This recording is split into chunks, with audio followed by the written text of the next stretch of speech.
We're delighted to welcome you to this first of the new season webinar. It's a head teacher's journey, and we're delighted that Linda Reid from Garnet Bank Primary School in Glasgow has decided to join us and give one of her time to be able to share with her school's journey with outdoor learning. We will pause at different points through the presentation to answer questions, to pose feedback, and if you've got questions or comments, please feel free to post them in the chat box. We're joined by colleagues Natalie White from East Ayrshire Council and from Andy Duff from East Lothian Council, and obviously yourselves, colleagues from across Scotland and further afield. So less from me, I'll just a quick overview of Linda. As I said, Linda's a head teacher at Garnet Bank Primary School in her 5th year there. And last year, in 2019, Linda and the school won the Nancy Evans Play Award, which is just a tremendous achievement. So Linda loves all things outdoors, and I'll now share the journey the school and the community have been on with outdoor learning. So if you've got comments or feel free to post them in the chat box, and we will hand now over to Linda. Thank you very much, Linda, for joining us this afternoon. Hi, Mary. Thank you so much. Just checking, can you see me okay, and is it working at the moment? Yep. Can see you perfectly, yep. Fantastic. Thank you. It's lovely to be here. This is the first time I've ever presented virtually. I can't see anybody. I'm used to seeing faces in front of me, so bear with me. But thank you so much for joining. If your school is anything like our school right now, it's busy, change days all go. I'm just back from dinner duty over 2 staggered lunches and thought I'll nip home to make sure that the technology works. So well done for getting on. I know it is it's a busy time just now. So I am going to talk about Garnet Bank's journey. I'm representing a big team of people who have worked really hard to move forward on this journey in Garnet Bank. First, a little bit about our school. It is the most central school in Glasgow, just along from Glasgow's art school, just at the back of Suckyhall Street. It's very multicultural, a rights respecting school, very happy and relationship-based school. We've got approximately 260 children, around 30 languages from over 70 countries. And we've got a lot of transients in our school community because lots of our families come here to study.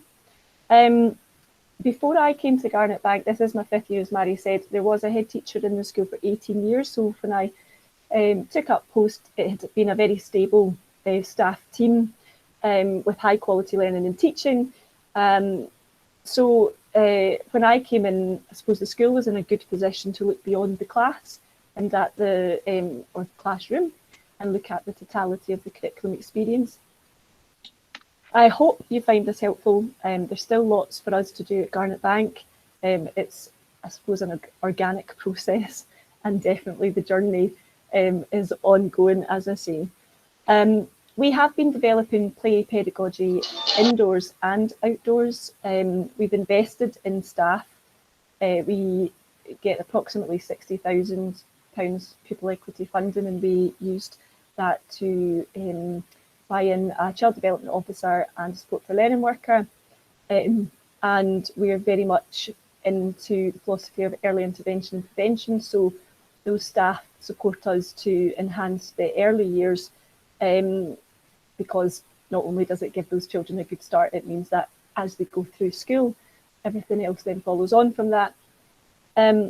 We have a collaborative team approach across primary 2-1. Hi, Linda. Sorry to interrupt you. We're seeing you on the screen rather than your presentation. Is that what you're hoping will be the case at the moment? Oh, I thought I'd just start this way before I put on that video rather than jumping between the two. But thanks, Mary. I could easily have accidentally done that. I know. I thought I'll just be me for a minute because you won't see me for the rest of the time, and I'll put the video on in a wee second. It was just to explain that we are developing play inside and outside, and it has been difficult. But today's presentation is obviously more about the outdoor learning side of things. But I thought it was important to say that we've invested in the staff so that we've been able to do a wee bit more than we might have otherwise. Obviously, we've now got COVID. There are new challenges there. And I thought it was worth saying right at the beginning as well that we are finding the boundaries right now too between the risk mitigation and keeping people as safe as possible. And how do we actually teach our children? Because we're not, I suppose, a clinical setting, we're a school. So we're working hard to try and overcome some of the challenges that have, I suppose, effectively stopped some of the practice I'll be talking about today. But in the same way as this journey has been so far that it's always been about problem solving, the things that I talk about today that we can't do right now, we're trying to figure out a solution around it. So I'm going to show you a video just now, about 5 minutes long, and I can't get the sound to quite work through the video. So I'm going to hopefully play some music in the background on my iPad whilst playing the video on my laptop. So here we go. This is a video that my CDO, Kenny, made for us. I can get it up.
Okay, I hope you enjoyed that. That was Kenny that put that together. What you were seeing there was a mixture of playtimes and also learning times with children outside, either in free play or outdoor learning activities using the grounds. Okay, can you see my PowerPoint? Yes, thanks, Linda. Great. So the Twitter handles down the bottom are where we share bits and pieces. And if you want to particularly follow at Play Learn Grow G1, when I find good advice or any kind of documents that are supportive, I'll share them there, and we also share lots of photographs and things. Okay, so I wanted to start with why, beyond COVID risk mitigation, why have we been on this journey? And I'm going to put them all up and go through them very quickly. I suppose as teachers or as a leader in a school, there's always so many priorities to prioritise. And we're always looking for efficient ways of doing things. So for me, outdoor learning has always been about ticking loads of boxes all at once. It's such a powerful opportunity to do so many different things that we need to do in one. We have been on a journey in terms of our outdoor learning during class time, but I have been advocating a lot recently for enhancing breaks and lunches. We've introduced a second break at the moment because of the importance of physical activity and play, particularly after the lockdown and things. But normally children would be outside for 5 hours a week, at least with just breaks and lunches. And what a wasted opportunity if they're going out and don't have the the resources or the opportunities to bring their learning outside. So enhancing outdoor learning and play to me makes an immediate and positive impact on the whole school community. With our school, with so many children having additional English as an additional language, literacy is one of our key drivers, and so play and outdoor learning gives you really rich, meaningful context for developing listening and talking skills, and great opportunities for developing vocabulary. The reason I'm going into the why quite a bit is because I've had to articulate the why to staff and to parents quite a lot, and I think it's important that we have these, this rationale behind us when we are trying to develop things. We know that being outside enhances well-being, and in Garnet Bank, attainment and well-being go hand in hand. We know that children need to have opportunities to develop resilience and a toolkit to maintain health and well-being throughout their lives. And I think that being outdoors and learning outdoors helps with that. We need to increase physical activity. Children need to learn how to manage risk, to learn how to dress for the Scottish weather. We do have cultural concerns sometimes with families who haven't maybe experienced our weather before. Those kind of worries over can children catch colds from being outside. And then number 5, the opportunity to manage risk, build resilience, opportunities for learning for sustainability. Outdoor learning sits within learning for sustainability, which we know is more important than ever with the climate crisis. And also, we know that outdoor learning and rights and so many other things sit inside learning for sustainability. There's more and more research and support around increasing the opportunities for children to have play.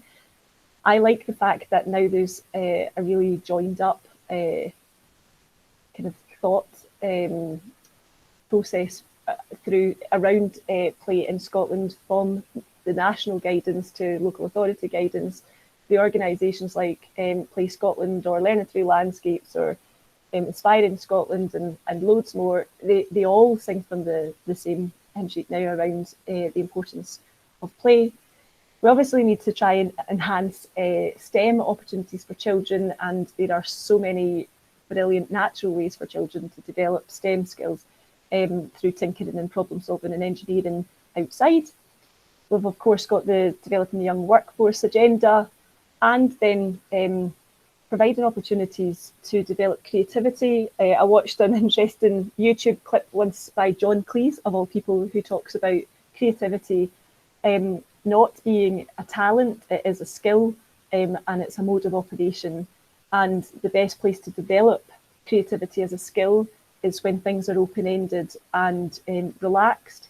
And I would highly recommend having a wee watch of that. It's interesting and funny at the same time. So for us, outdoor learning is two-pronged. We've been developing things through break and lunchtime because it's the huge source of untapped potential, and we've also been trying to increase learning through the outdoors and making links in learning. And now, of course, with COVID, the children are out more than ever.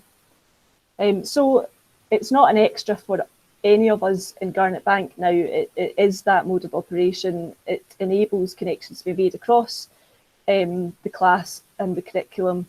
And as I say, it's a powerful way of making a big impact quite quickly. So one of the things that I feel is important is to make sure that people understand that why. And this document that you can find online that I've put on the Play, Learn, Grow Twitter feed is I think, 3 or 4 page document, Scotland's Coalition for Outdoor Play and Learning Position Statement. There are 90 signatories, Scottish Government, NHS and all the different organisations and people across Scotland who are authoritative and knowledgeable about the importance of outdoor learning and play. It's great for giving you some support when you're encouraging others to embrace outdoor learning, and it's also a really handy document to hand over to any parents that need a wee bit more convincing that children are learning and it's not just play.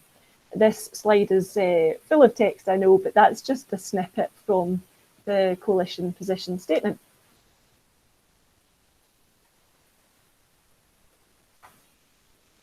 You know, at the time we were developing outdoor learning, I suppose we hadn't really made the full connection between outdoor learning and rights respecting schools, but they just completely go hand in hand. And what we've done has really fit perfectly into our rights respecting school values. We're about to be assessed for gold, and a big part of what we've been doing through Play and Outdoor Learning will help us to move forward into gold, I think. Before we stop for just a couple of questions, maybe, it's just to say that I've stolen Glasgow's phrase of people make Glasgow. People do make Garnet Bank, and I have been really lucky to find myself working with an incredible group of people. The road that we have gone on hasn't been easy. There's been loads of challenges, but people have really worked together. Kenny Chudwell Officer has given us some flexibility. Our support for learning workers have gone from running a really tight outdoor session at breaks and lunches with fixed play equipment to being more play facilitators rather than supervisors. Our teachers have embraced training and are continuing on the journey, because I suppose there's always lots to learn, but yeah, they've been very supportive and have embraced things. And then our parents have been on a big journey as well along with us, and we have engaged with them a lot throughout. Our children have been involved in helping design the playground and helping us with risk management and slowly introducing bits and pieces. And then we've worked with lots of different partners. So yeah, I don't think outdoor learning, whether it's during your class time or at playtimes, works without genuine engagement and like kind of proactivity from everybody. You need your support team, you need your teachers on board, you need your parents on board, and you need to involve the children. So yeah, it's really important to have that team approach forward. And I suppose because I'm very passionate about this, it's also been very much embedded in our improvement work and in our priorities over the past few years. I'm going to just stop there for a second to see if there are any questions coming up before we have a look at the journey. Thanks, Linda. It's Mark Irwin here from Education Scotland. I think nice segue here with what you were just talking there. A couple of people have mentioned about the concerns. Were the concerns different between parents and staff? And did they have different different types of concerns? And if they did, what was the sort of approaches that you took to communicate most effectively to parents and to staff? Yep, thanks, Mark. Yeah, I will touch on that later on in the presentation a wee bit more, but yeah, there's definitely been different concerns between parents and staff. Staff, there's a lot of practicalities, things like making sure somebody's got a walkie-talkie if they're outside in the playground so that they could ask for assistance if they need it. Now, of course, the practicalities and concerns are around hand washing, hygiene, and how are we going to manage equipment, which we're still in the process of figuring out just now, to be honest. But yeah, I've allocated a support for learning worker, for example, in the mornings to do a bit of cleaning, because right now with COVID, the buses work better for her to come in earlier. So we're looking for solutions like that. Staff also are concerned about, sometimes for some staff it was, seeing outdoor learning as something entirely different, rather than actually our staff are skilled teachers or practitioners, and some outdoor learning is actually just about picking up what you were going to do inside and just get outside.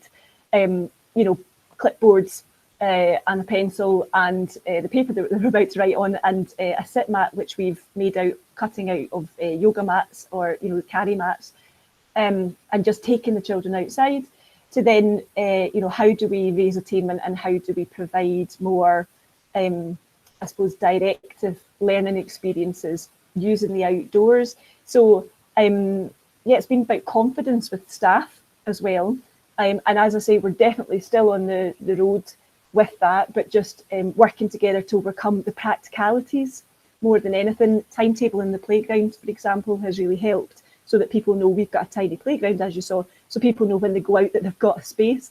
With parents, there's been more concern, and some staff, right enough as well, about risk and risk management. And that's very much been about the fact that minor injuries are something that we probably would expect at times in childhood. And obviously we would do everything we can to make children as safe as we can, while still giving them a rich learning experience where they do actually learn to manage risk.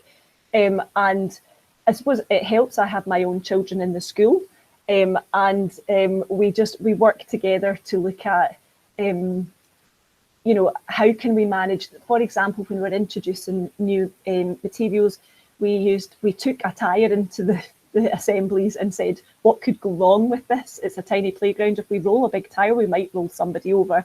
Then we talked to staff about the fact that we will need to make sure that water doesn't gather in it, so the janitor drilled some holes in them, and we make sure we flip them so the water's not okay. So it's been just about working together and problem solving continuously. And I suppose with the why that I've just discussed, if you feel like it's worth it enough, then you'll overcome those problems. But you have to be sold on the fact that there are so many benefits to doing that and to keep pushing through the challenges. The other thing with parents is weather. And you'll see later on, I've got a kind of letter that I've sent out to parents. I've spoken to parents at Parent Council. I tweet loads of pictures of happy children in the rain, and then underneath talk about all the different things that they're learning whilst out experimenting and exploring and developing their science skills whilst looking at the reflection on the Mind Stretcher's reflective ball, for example. So I articulate the learning that's happening to parents, showing them that it's not just play. Does that answer a little bit, Mark? Yeah, I think so. That's great. There was a few other sort of questions there asking about risk assessment of loose parts. There's another question in there maybe we can answer later about storage arrangements and health and safety. But I think that approach, that sort of risk-benefit analysis and getting everyone involved in assessing risk is was really nice to hear. So that's great. If you want to continue now with the presentation, it'd be great. Yep. We will Okay. stop. Sorry, we will stop again to reflect on some of the points as well later. Thanks. Yeah. Okay. Thanks so much. So yeah, like Mark was just saying, I suppose it's involving everybody. When I first came to Garnet Bank, the children had a playground architecture club, and they were working with a parent architect designing a playground. And what I found from that was that the children had come up with brilliant ideas about what they wanted. They tended to want quite often more kind of traditional play equipment that they had experienced before, you know, a flume from the top of the building down to the playground, or swings or slides. But from that, what we could see was that what they wanted to do was be able to balance, to hide, to jump, to run. So we looked at the actual activity that they wanted, and then we worked with the children on helping them to understand that actually, you know, if you have a slide, you can really only do a few things with it. But if you have lots of, like if you've got scaffolding boards, for example, or, you know, materials that you can find a way of sliding on, then you've got endless possibilities. So the children came round to the idea that we wanted to have more open-ended activities. And this was the design that the parents had given me when I first came to Garnet Bank, and their plan was incredible. And they had a plan to raise money, but this plan was costed at about £170,000. So again, I worked with the parents, saying, you know, if we put in a fixed maze, and you know, if we put in a kind of fixed mugger and an outdoor classroom in the size of grounds that we've got, I mean, don't get me wrong, in different grounds, it might be nice to have these things if you could afford it. But for us, it was about creating a really kind of a multi-purpose space with lots of open-ended opportunities. And so we won the children over with that idea, and the parents were, you know, quickly kind of on board with that as well. And what I was kind of saying was, I think we could achieve the things that the children want to do more quickly and with less money if we go about it slightly differently. At the same time as looking at the grounds, we brought in Juliet Robertson, who's got a phenomenal blog called Creative Star, if you've not come across it yet. There's so many brilliant practical ideas there. And see, when you're looking about storage or portable hand washing or even portable toileting, if you're using forest schools, for example, and things, Juliet's got tons and tons of experience on just like practical ideas. She's also the author of Messy Maths and Dirty Teaching, which have got loads of great ideas. So we invested in those using the Pupil Equity Fund.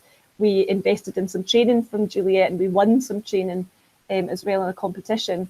And she came in and worked with the staff. So it was about bringing staff and children and parents on board, you know, all at the same time. And don't get me wrong, it wasn't always easy. Some of my playground staff were concerned about, I introduced with the parents lots of pots of plants because it instantly gave places to hide and to create zones.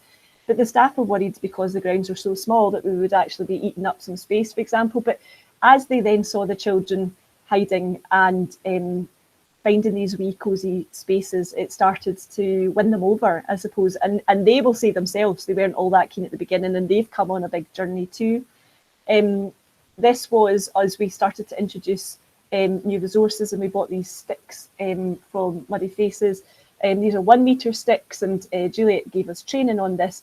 And then we started using this in our maths lessons, and we had Maths Week Scotland, and we had John Swinney out doing a wee maths lesson with sticks as well. We also, that's us going to local park and making a stick mountain using 106 sticks, which is great counting from primary too. So yeah, using some of the actual resources locally, but also buying in some kind of key resources that could change things quickly. Things like clipboards, sit mats, your walkie-talkies.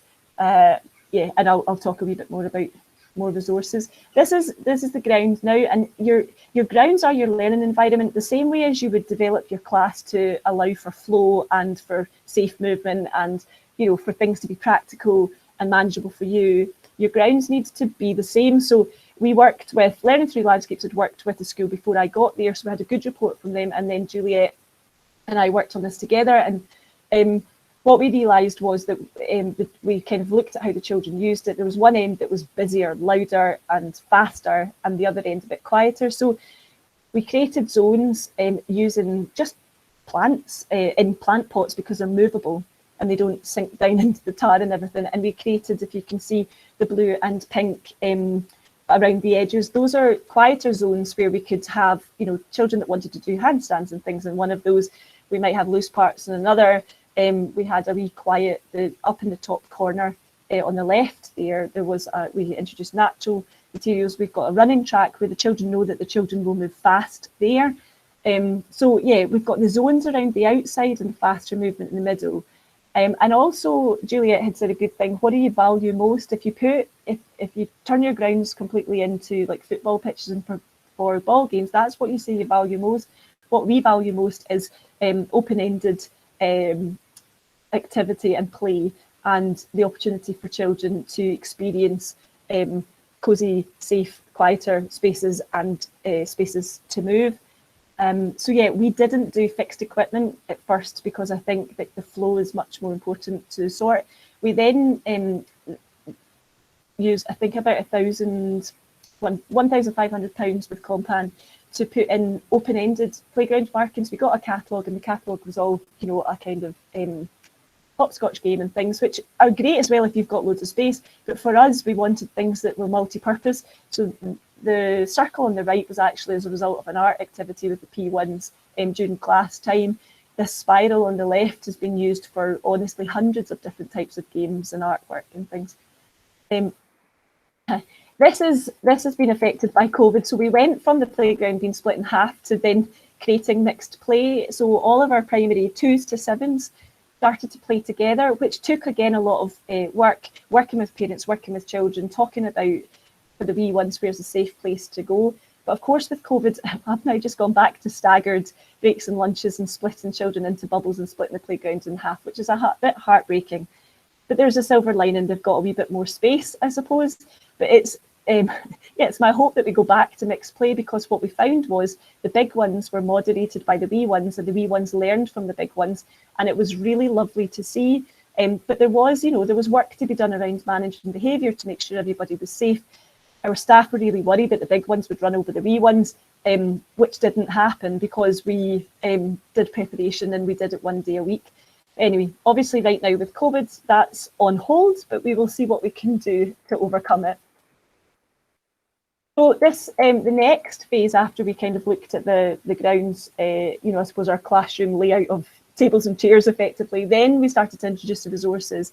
The parents raised some money, and we spent about just over £1,000 on some really good key resources, and then we did a drive for loose parts coming in. My intention is to look at hand hygiene being the biggest and most important form of risk mitigation. We've got our children in bubbles, and we're looking just now at some, how are we going to do cleaning for some of these materials. We're talking about potentially for some things having, 72-hour quarantines, and I've got that support for learning worker going out just now, wiping down with soapy water the main touch points. But that's something we're going to have to keep working on now as the next challenge. So don't get me wrong, we've not got it yet with loose parts, but the plans are, we're making plans.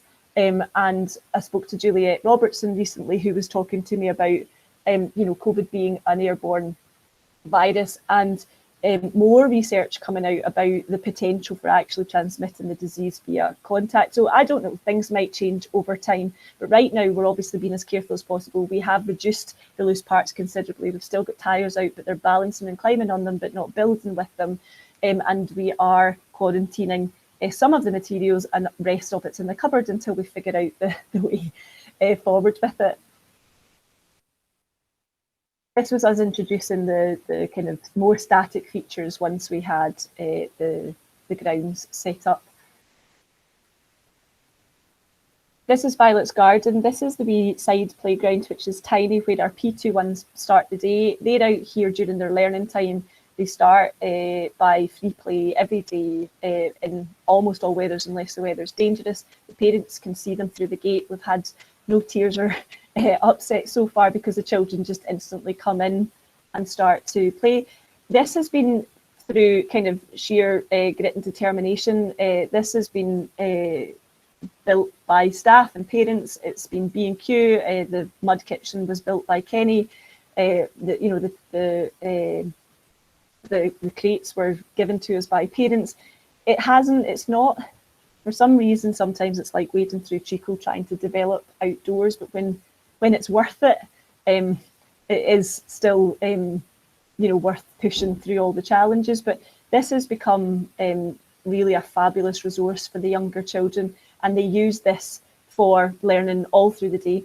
We used some of our older children to work with our child development officer, which is amazing because it gives us that flexibility in terms of ratios.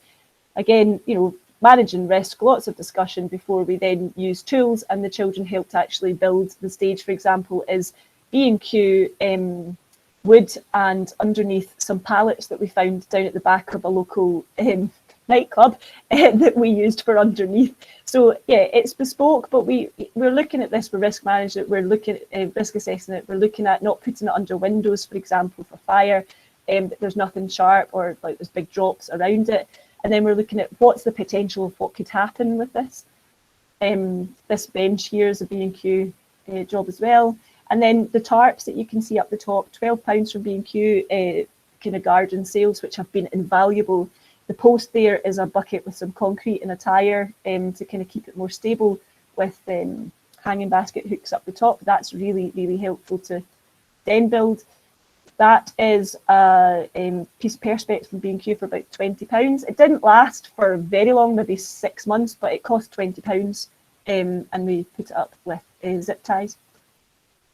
And also we've started using our music equipment, and again we'll need to be looking at how we manage that. We'll probably keep it within the wee bubbles, but yeah, the music that came from it was phenomenal. Unfortunately my sound's not working, but this was a spontaneous Twinkle Twinkle with them sitting up on the wall having a wee jam.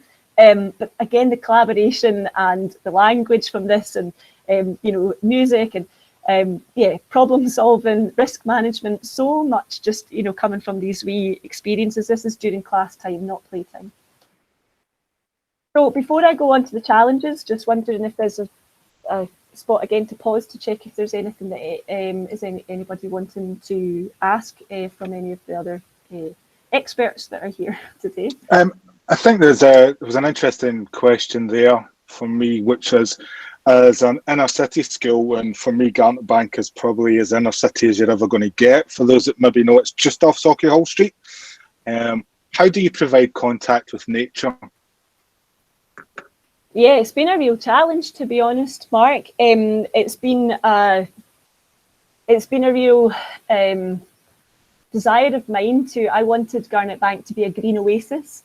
And I've worked with various partners, and we had a wonderful offer of a rain garden and a tree from Sauchiehall Street redevelopment. And then it turns out that the whole playground has got rooms underneath it. It's not actually got ground underneath it, so we couldn't plant a tree. There are, of course, at times you have to think in a city centre around, kind of rodent issues. It would be hard to grow food. So we have been working really hard to try and provide nature through our small plant pots, and we also have Kelvin Grove near us in Garnet Hill Park. So we have been using our local area a lot more as well, and getting out and about as much as we can. Right now, we're not just yet, but we're looking at we were looking at opening the school first, as I'm sure you all are, and the next steps. And we've, for example, we're doing baking bread with little fire pots next week with a non-class contact teacher. But after that, the plan is to start to use the local area again, and use the local park and the bigger park a wee bit further beyond. But of course, there's all the toileting challenges just now, because the toilet in the museums next to the park is shut. So yeah, one step at a time, I suppose, trying to make sure that we get out into nature. Oh, and the other thing that's been really helpful for us is we do the John Muir Award with Blairvadach, which is a city centre base up at the canals. So primary 5 will be starting bike ability. P6 do the John Muir Award, and then P6s and P7s have an outdoor learning residential most years. So yeah, we try and get round it in those ways, but right now it's not as green as I want it to be, but we'll get there. Yeah, just that's great, and I think it's really important to try and figure out how do we actually just increase that exposure to nature. Just want to highlight, I realise at times a wee bit tight for us, so I'm just going to highlight Natalie saying it's really important for us to follow local authority guidance, some of the issues and concerns that we have, because actually it's a bit of a sort of mixed case across the authorities. So just want to say that. So as I said, times maybe a wee bit tight, so we'll just continue the presentation. Sure. Thank you. Sorry. This is Loch Garnet Bank. It's a drain that doesn't drain, but initially that used to be blocked off. So I suppose that's introducing the element of water. And yeah, working with parents and showing them these photographs, and the children made bridges through the loch using the crates that we've got. This is a copy of a crumpled up letter to the parents, just as I was saying earlier on, appropriate clothing and footwear. Again, things like normally we would be asking parents to send in clothes for a clothing bank, but now we have to overcome those challenges. So yeah, partners, supports and ideas. It's definitely been a journey where we've been working with lots of others to try and overcome challenges.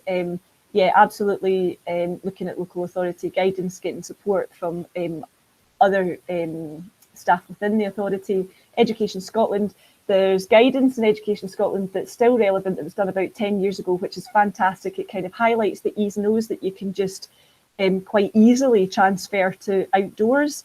Juliet Robertson, as I say, loads of practical issues. There was a company here who was on Glasgow's kind of tendering process who built the Hideaway for us, which is like just a really open-ended kind of fixed space, a wooden frame. Learning Through Landscapes has been brilliant. They've got a great website and lots of practical ideas there. We've also been given loose parts from Scottish Power. We've got the tyres from car garages for free. We do things like make sure the tyres are stored away from the school, that they can't be moved during holidays. We chain them up. Supermarket crates, B&Q has given us loads of nuts and bolts and things. Cozy's great for loose parts. Twitter for inspiration and connection. Yeah, and then just continuing to kind of look outwards. It's we've, as I keep saying, got loads more to learn. So yeah, we're still finding ideas on Twitter. So if you connect with us at Play, Learn, Grow and want to share your ideas, you're more than welcome. I used to do tours, but obviously we won't be doing that just now. We'll all be too busy, I would imagine, and we won't be able to come into each other's establishments. But yeah, delighted to share ideas and to speak to people to try and kind of work out things together. And I've no doubt that the guidance will keep on changing for us all in how we manage, you know, learning outdoors and the kind of risk mitigation. But I have kept saying to my staff, we're not a clinical environment, we're a school, and we need to balance. We have to keep our children as safe as possible and our staff as safe as possible, whilst actually being able to do the job. And you know, keeping children bums on seats facing the front 2 meters apart, ties our hands behind our backs a little, where at least when we're outside, the risk of transmission is a lot lower. So yeah, we'll just keep working on things, and I'm delighted to connect with people if you have any ideas yourself. Thanks very much for listening and for the opportunity to talk today. Are there any other questions for anybody just now?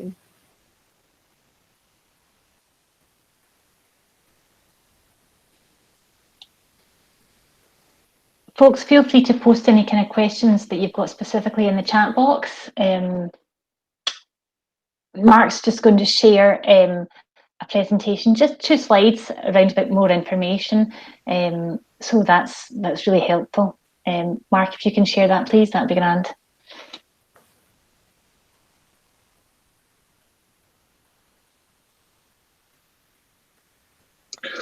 Sorry about that. Helps if I actually turn on my mic first before I try and share. We will get there. Main thing I want to do, just to say right now, however, is just a really warm thank you to Linda for presenting a really informative, excellent presentation. I think it's given us lots to think about.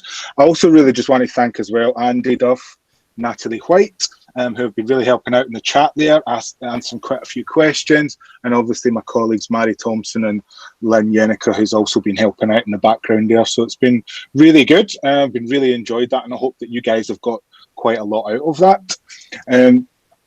Just one thing I want to quickly share with you is when we're talking about where do we find some of the resources, we've been putting together a wakelet, and we've been doing that with a lot of our partners, people like Natalie, people like Andy, etc. This, so you can see the address there. And if you actually just Google Outdoor Learning for Sustainability Wakelet, it will take you here. So we're updating this all the time. There's a lot of information here. There's resources, there's ideas. Some of the stuff that we talked about earlier about the guidance from local authorities. So one of the groups, SAPO, has collated a lot of that guidance there. There's ideas of risk assessments, of loose parts, lots and lots of stuff in there. So I would encourage you to have a wee look at that. And then finally, there's a couple of asks here.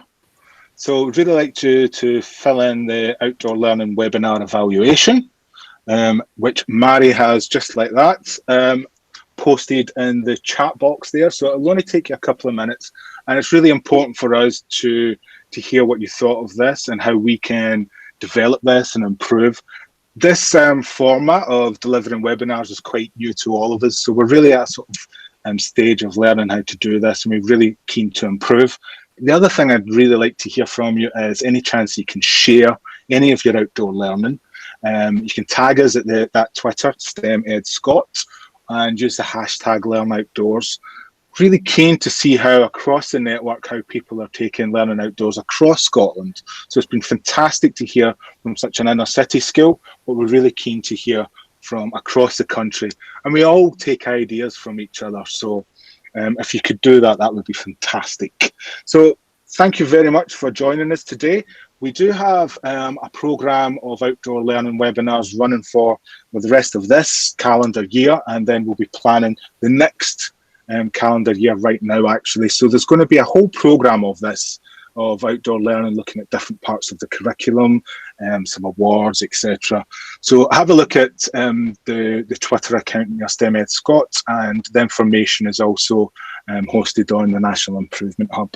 So finally, I would just like to thank you all for joining us today, and may you get out there and enjoy outdoors. Thank you very much.